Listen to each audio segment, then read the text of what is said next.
get started so that I don't keep you over. But while I'm introing and while we're talking, while we're going through, feel free to put this in the chat. The best piece of running advice you have ever received. Walking advice, fitness advice, it all applies. But welcome to our first huddle of the 2025 5K, 10K training program. We're so excited that you all are here. This is one of our favorite programs. And these huddles are specifically meant for conversation. We want to hear from you. Some of you have more running experience than we have. So we really want to hear from you and your expertise, your experiences that may, good or bad, that'll help us and help everyone on the call. So feel free to interrupt me. You can come off mute. You can put it in the chat. I have the chat up so I can see both as I'm going.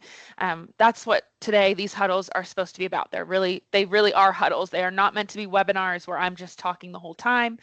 So feel free to jump in. As a reminder, this is being recorded. So if you have to jump at all, or if your coworkers miss it and they ask you about it, they will be posted on our Slack channel, on our YouTube, and in this Teams chat. So if I haven't met you yet, my name is Kimber. I am the fitness program manager at the Colorado Springs location. I have been with HPE for the last 7 years. And again, I just love this program. I think it's really fun. I have learned a lot from you guys during these huddles and this program. Running is not something that comes natural to me. I have to work at it. And so I like to learn from you guys, and I love following a good training plan. So I'm excited to chat about that with you today. So we're going to start by defining the training program terms.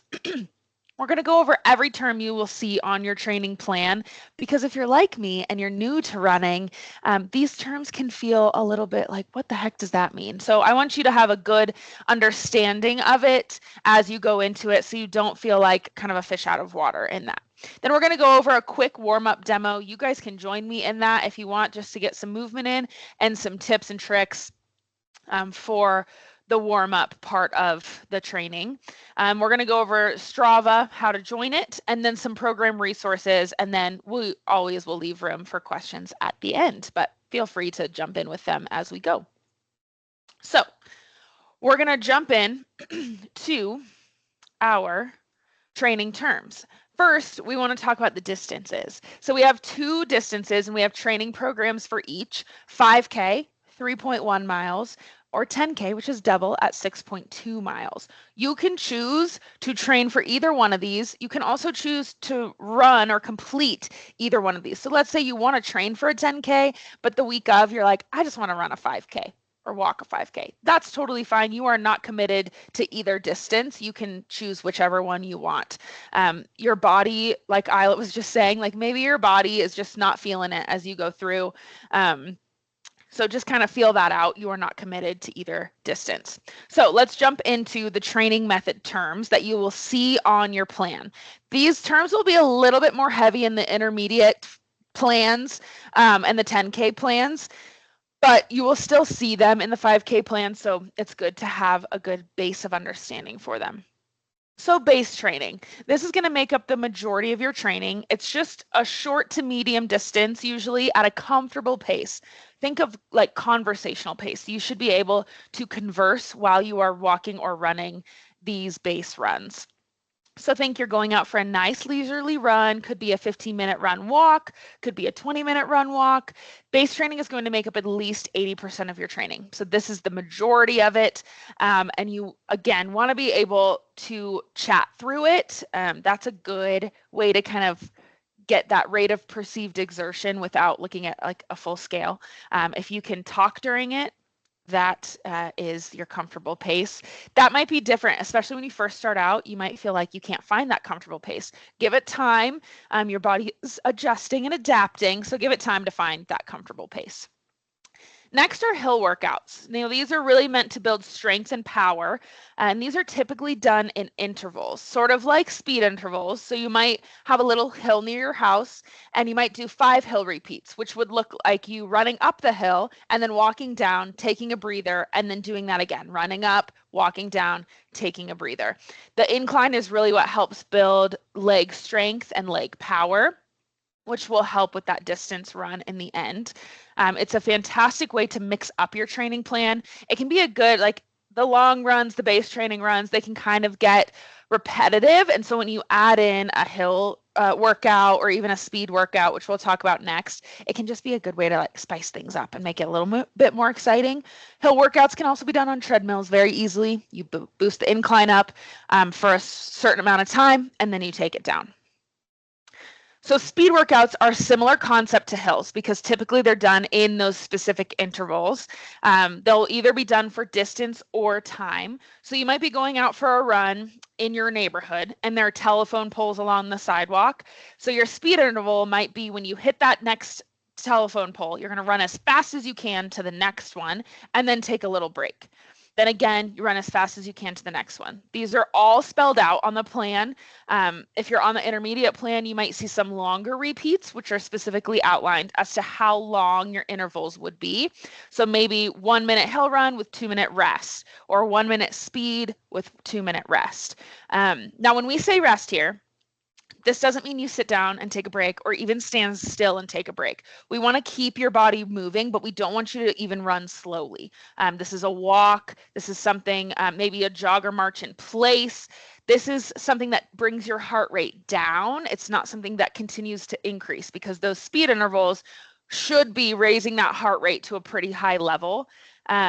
This recovery is really important for your intervals because it's training your heart. It's training your cardiovascular ability. So you should need these recovery periods. Maybe the first couple, you're like, oh, I could do without. But by that third, fourth one, you should need them. If you don't need them, you're probably not working hard enough in the work phase. You need to push yourself a little bit more in that work phase. So next, let's talk about tempo. These are usually a 20 to 30 minute run that's meant to be at 85 to 90% effort. So this really builds your endurance. It should feel difficult, but a sustainable effort for those 20 to 30 minutes. So it's not a sprint, it's not a hill, it's not a base run. So you might be able to conversate a little bit, but not much at all. You should be huffing and puffing. You're working hard at that cardiovascular rate. In a tempo run, you might be running a little bit slower than your race day pace.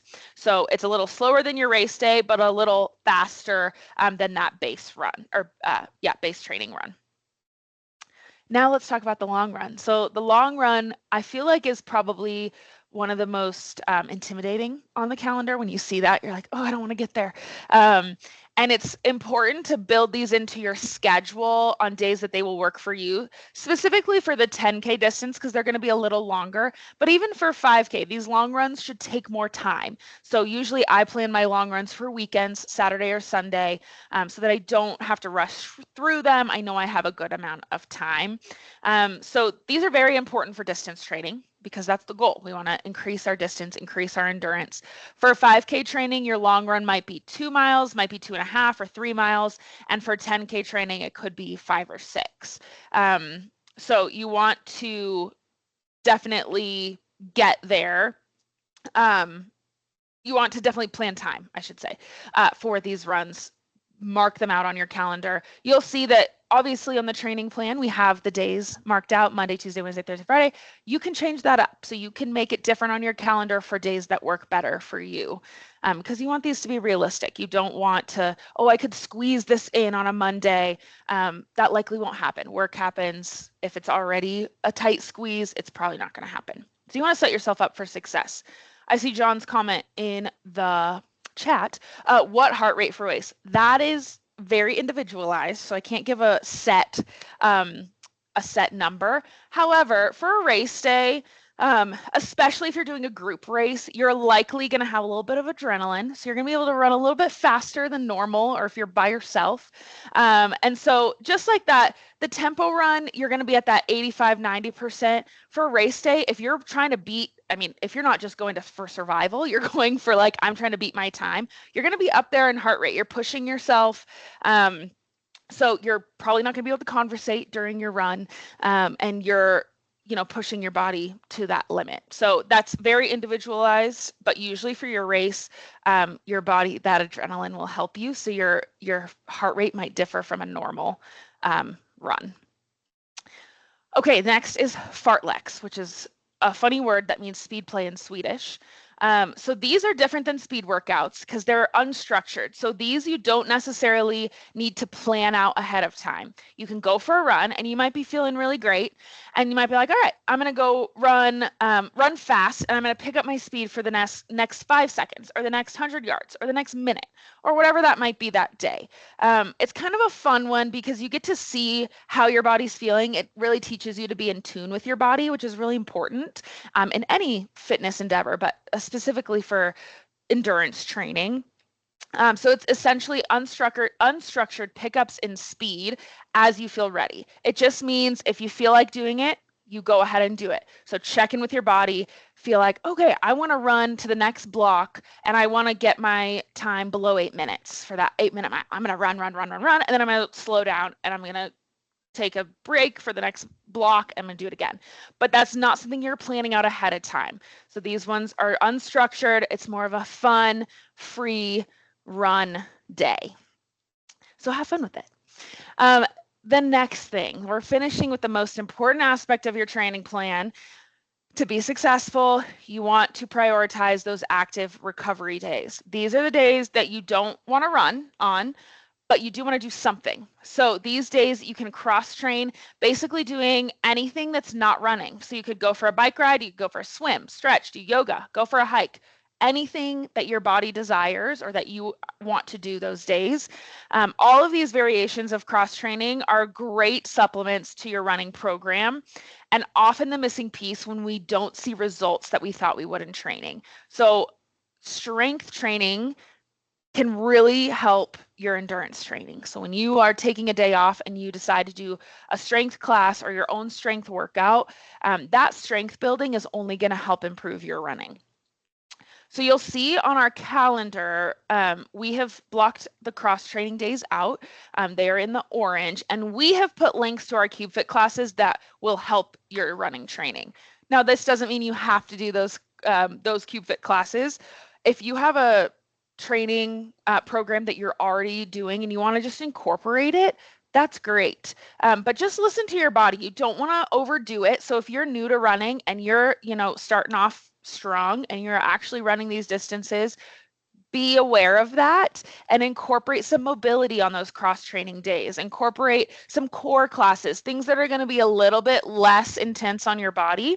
And then we do have that active recovery day on Sunday. Again, these days can be swapped around, whatever they kind of fit better with your schedule. We do have mobility classes as CubeFit classes, so you can also join those or watch a recording of them instead. It kind of depends on the type of person you are. If you need a class to keep you accountable, then definitely go with the classes we have. But if you already have a strength training routine that you're set on and you want to work it in with your run training, that's great. We love that too. So any questions on terms, the calendar, any of that? Okay. I'm not seeing anyone come off mute. You can put it in the chat though. I will answer it. But we are going to move on to our warm up. So it's really important to warm up for running. I actually just had an incident where I did not warm up and I sprained my ankle pretty bad. So it is really important. You want to bring blood flow, oxygen, heat to your muscles, your tendons, your ligaments before you go out on a run. No matter how active or fit you are, you need a warm up. You want to prepare your body, just like we do in our strength classes. We want to prepare our bodies for the movement. When we run, there's a lot of muscles involved and ligaments and tendons. And so we want to make sure our bodies are ready for that. So you'll notice in our warm-up exercises that they are moving. They're dynamic movements. We are not just standing and holding a stretch for 30 seconds to a minute. Although that can be fine, these are going to help activate the muscles that we need to use and bring that blood flow, bring that warmth to them so that they are ready for anything we encounter, whether that be a stick, a curb, a sharp turn. They're ready. We don't want you to get hurt during this training program. We want you to thrive during it. We want your bodies to feel good. So these warm-up exercises are going to be really important. In a second, I'm going to go through these warm-up exercises. You can do them with me if you want. But I want to mention we have additional resources. So we have filmed a warm-up routine and a cool-down routine. I'm going to send these slides out and you can click those links to get access to those videos. And then we also came up with a sport-specific mobility. We have a walking and running routine. So this is something that all the videos are linked. It's a little longer, you'll notice, than the warm-up routine to the left side of the screen. So maybe it's not for every run, but it's also targeting those muscles that are used in running, and it uses a foam roll or a lacrosse ball to help release those muscles and then activate. All right, so I'm going to pull my slides down and go through these exercises and just give you a little sample of what they are. If you ever have questions about them, you can always reach out to us. We would love to help you through it. Or if you have something you're like, my calf muscle is always tight and just gets really angry, or maybe you struggle with shin splints. That's my problem. So you can always reach out to us and ask, like, is there something I could be doing to hopefully prevent that in my runs or in my training? And we can help you kind of come up with your own warm up for this. But the first exercise, if you want to get up and do it with me, get some movement, you can. These are heel toe walks. So we're going to start with heels. You're going to lift up onto your heels and you're going to walk like a little penguin. Now, this movement is helping to activate those shin muscles, which often get forgotten about, but are used a lot in any movement really, but walking and running specifically. So you want to keep those toes up off the ground.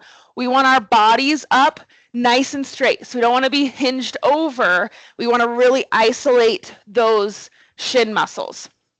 Next one is going to be heel walk or toe walks. So you're lifted up on your toes and you're going to walk on the balls of your feet. Again, we're standing up nice and tall. So we don't want to be crouched down. We want our calves to contract, our legs to contract all the way up to our hips. Cores are engaged, chest is open. You can walk around your whole room, but I would suggest doing each of these movements for at least 30 seconds, if not 45 to a minute. Another option for those, if you don't have the space, you can do toe raises in place and then heel raises in place.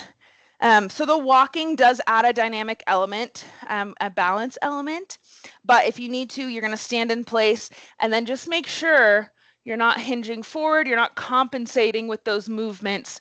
You really want to isolate those calf and shin muscles. The next one is heel scoops or hamstring sweeps, which you see in a lot of our stretch breaks and classes. You're going to plant one heel in front. We're going to hinge at our hips, sweep down towards our foot, circle our arms around, make a nice big circle, and then we switch. Other foot in front, sweep down, circle around. Now this is not only stretching that hamstring, but also activating those glute muscles and the hamstrings as we come up. As we know, hamstrings are very important when it comes to walking and running. You might also feel a calf stretch in there. It really just opens up the whole back of your body, which is really helpful in running because you want those muscles to be free. You want everything to work together really nicely. We've got one more here to make it even. And then we're going to move on to hip openers. This is one I do in almost every strength class because our hip joints are very important and don't get a lot of movement if we sit all day. So we start with one leg. We're going to take it up, around, down. I like to tap back and then bring it forward and repeat that on the same side. Now with these, a lot of people hear some snap, crackles, and pops in their joint. A lot of times that's just air making its way out of the joint. So it's okay if there's no pain, but you can always just decrease that range of motion. Don't lift that knee quite as high. You want to isolate that movement in the hip. So our core is engaged. Notice my chest stays facing forward the whole time. I'm not twisting with the leg. I want to keep that forward, keep the movement in the hip. Go ahead and switch sides. Take that other leg back and forward. This is also a good time to check in with your body before a run. Notice like, oh, my left hip feels extra tight today. Or it's kind of sore, it's a little painful. So note those things.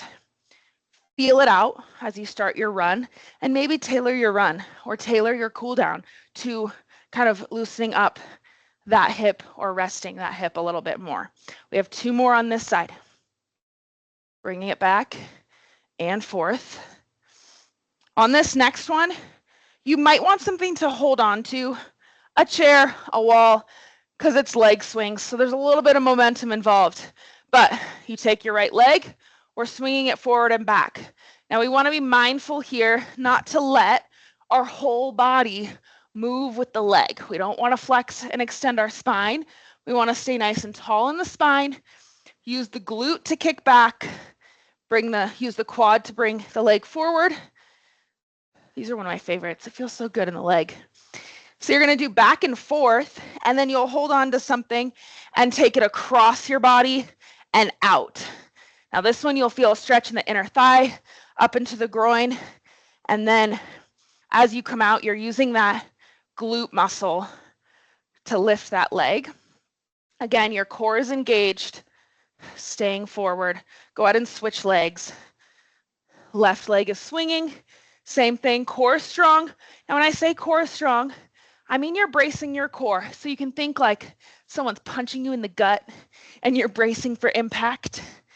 That feeling, belly button towards your spine, you just want that core to be nice and strong. That's extra important in your running. Go ahead and switch that side to side. This one's really kind of hard to do without holding on to something, but I don't have my chair, so I'm using this wall. Just a couple more here, and then you'll rest. Our last one is world's greatest stretch. This is my favorite for any workout that I do, but you're going to get down into a low lunge position. So my right leg is forward, my knee is directly over my ankle. Hands are going to be inside that foot, and the most important thing to do is shift the hips forward. So if we're like this, we're not getting a stretch in that hip flexor. Got to shift your hips forward, lift the chest. Now I feel that stretch in the front of the hip, and then we rotate. We want to get rotation in the spine without the hips. The hips aren't opening up. We're keeping them towards the floor. We come down. I like to bring my elbow down towards the floor to get an extra stretch, and then we open. We're just going to do one more here on this side, and then your hand's going to come down. Step that leg back. Sometimes you have to help your foot forward. Same thing. We shift our hips forward so we feel that stretch. Open up, take it down, and reach. Notice this is getting the full body. So anything that we missed in our other movements, we're hitting in this movement. Go ahead and step that leg back. If you're doing it with me, get up off the ground, grab a little bit of water. Thanks for doing that with me. So hopefully that gives you a good idea. You're hitting every part of the body with that workout, and it's all movement, right? I didn't sit in one spot. I moved, my heart rate is up, and my body is warm. I'm sweating, so I'm ready to go exercise. Thanks, Chris. I thought I was going to fall over too a couple times, so I appreciate that. But again, we have links here, so you can click on those, and then you can follow that. If you want to just print out or write down those few exercises, you can do that for a quick reference. All right, Strava. So Strava, I will get there, Maya. I just saw that. So Strava is a place where you can kind of compete with each other. We purposely don't make this a speed competition because we want everyone to be able to do it. That's why we give you a full week to complete your distance. But if you are more competitive, we have set up a Strava account called the Fun Run Club. It is free. You do not need to pay for a subscription to join our club, but you do have to ask for access. So go ahead and hit the join club button on that. You can find this link obviously on these slides, but it's also pinned at the top of our Fun Run Slack page. You are all included on that Slack page. Everyone that registered, I've added. If you don't see it show up, ask me. I can send you the direct link. But I would suggest turning on notifications for that Slack page, pinning it just for the next 6 weeks, because that's where we are going to put all our updates for this program. So that Slack page will be really helpful.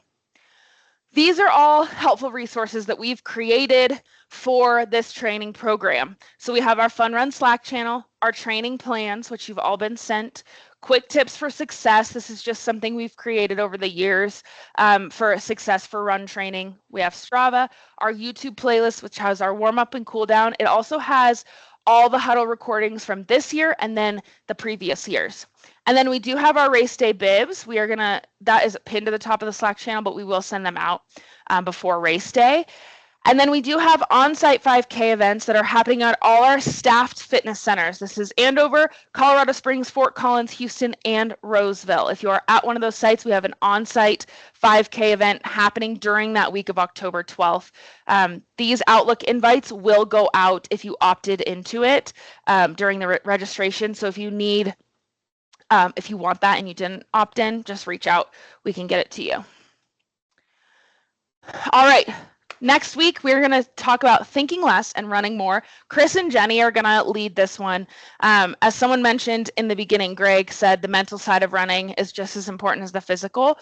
We're going to talk all about that next week. Chris is a certified running coach, and he has a lot of tips and tricks. Jenny has been training for her own half marathon, so she has a lot of tips and tricks. So don't miss that. It is next Friday, September 12th at 8 a.m. Pacific time, just like this one. You should already have that invite on your calendar. All right, we're going to jump into questions because I see some already. Do you have any recommendations for running shoes? We will be going over this in the next couple weeks. It is very individualized. So I'm sorry to say, like, it depends. That's probably the worst answer to get. But it depends on your foot. So my suggestion would be to go to your local running store. If you have a Fleet Feet, or like here we have Colorado Running Store, you can go and get assessed. So they'll watch you run on a treadmill or walk out and run outside, and they'll see which way your feet go and kind of what support they need. I just went because of my shin splints, and my feet have changed since the last time I went. And so they saw that I was pronating more, and so they gave me something with a little bit more lateral support. And they also put inserts in. So I would really highly recommend going to your local running store because they are the experts at this, and they will put you in a shoe that is best for your foot or your feet. So hopefully that helps. We will be talking about this, and we do have an infographic on how to help find your best shoes. Mamata said, yes, if there's folks in San Jose who want to run together, they are not leading one this year through the fitness center, but she's really great at organizing those, those things. So reach out to her. I can get you her contact as well. And then there's a Run Club Slack page that she listed as well. Are there any modifications for people with sciatica, pinched nerve problems? I've had this. I will ask Chris to jump into because he's more of an expert, but I will say lots of stretching and strengthening the core muscles because you really want to take out that compression on that low back. But Chris, do you have anything that you want to add? That's it right there. Just making sure that you're, mobilizing and utilizing actual recovery methods. That's what I found to have been the biggest help with that.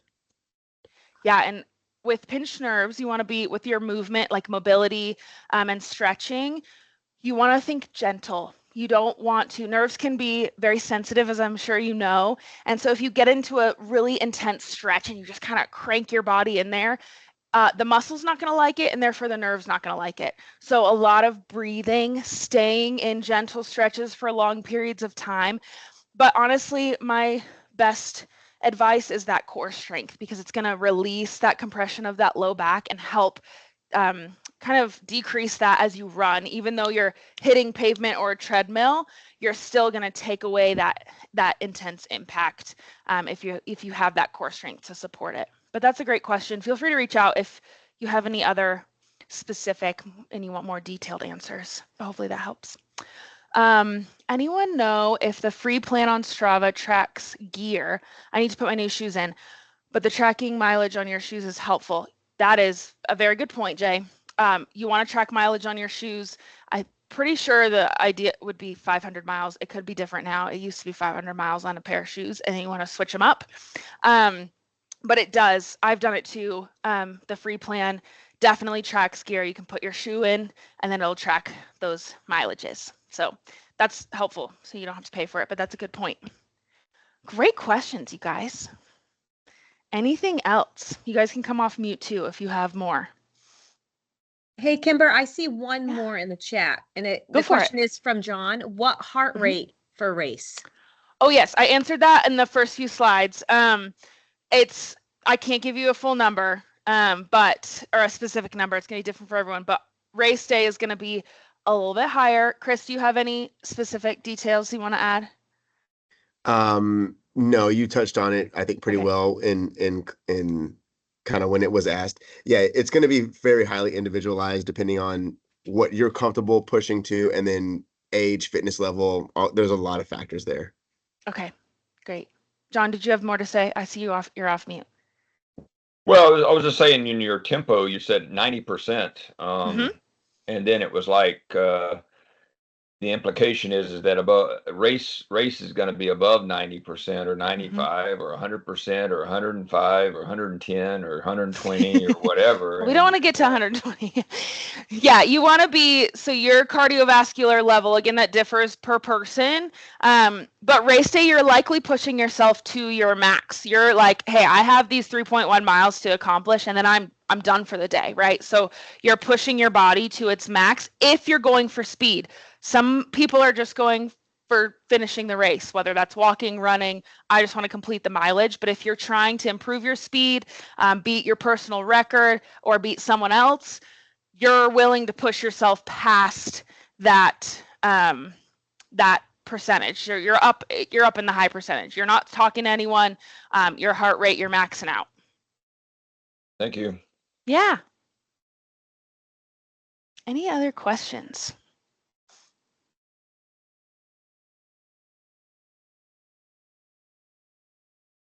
All right, team. I know we're a few minutes over. Thank you for hanging in there.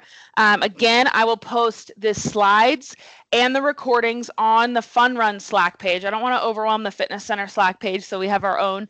Make sure if you can't find that, just let me know and I'll get it to you.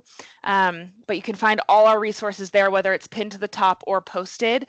And we will post every huddle beforehand in that as well.